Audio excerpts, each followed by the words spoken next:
salam super, salam inovasi. Panen ke-7. Panen ke-7. Panen ke-7. Oke, ayo ikuti kami, luar biasa. Semprot semua, Riki. Tidak apa-apa. Assalamualaikum warahmatullahi wabarakatuh. Pemirsa, jumpa lagi bersama kami. Kali ini panen ke-7. Sarang burung walet di atas sekolahnya desa. Ada nyaman yang menikmati ini parfum kita buat dari sarang walet campur. Kali ini panennya lebih unik bersama siswa dari kelas 1. Silakan, siapa namanya? Perkenalkan, nama saya Muhammad Rizky dari kelas 1.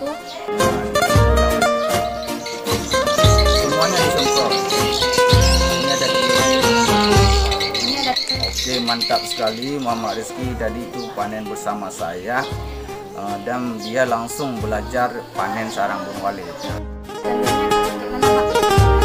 ada dulu apa kesannya? Silakan Rizky. Baru kali ini saya memanen sarang walet. Perasaan kamu bagaimana? Senang atau gembira? Saya sangat senang saat memanen sarang walet.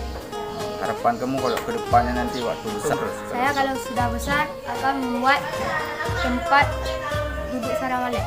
Yang ini yang anaknya. Ya, kali ini kami panen sarang burung walet nih, Gilang Megang. Karena gurunya sudah pindah PPK, maka kami panen bersama siswa ini Rizky yang luar biasa. Siap? Ayo ikuti kami. Kita lihat. Uniknya kali ini panen bersama siswa sebagai regenerasi. Kalau saya nanti dipindahkan, siswa ini sudah bisa. Berapa panennya, bagaimana keadaannya? Oke, ayo kita masuk, kita lihat. Kalau sarang burung walet itu sedikit, tapi harganya sangat mahal. Oke, luar biasa. Sarang walet yang kita panen tadi itu dihargai 9 juta per kilo. Padahal barangnya cuma sedikit, itu kalau panennya mudah. Panennya juga mudah. Yang ini yang anaknya gimana, Pak? Dibiarkan dulu. Nanti kita akan panen yang anaknya sudah terbang. Ini Pak, satunya kosong. Yang kosong kita panen.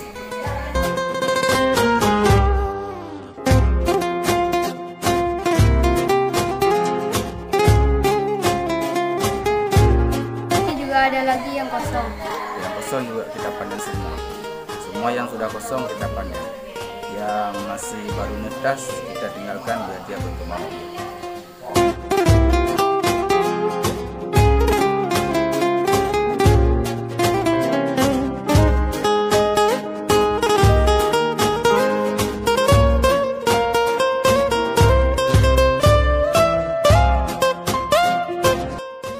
Bagaimana harapan Rizky ke depan? Saya berharap akan semoga sarang waletnya lebih bisa panen lebih besar lagi. Dengan banyak sarang walet, sekolah kita akan membuat kegiatan dan sudah ada biayanya.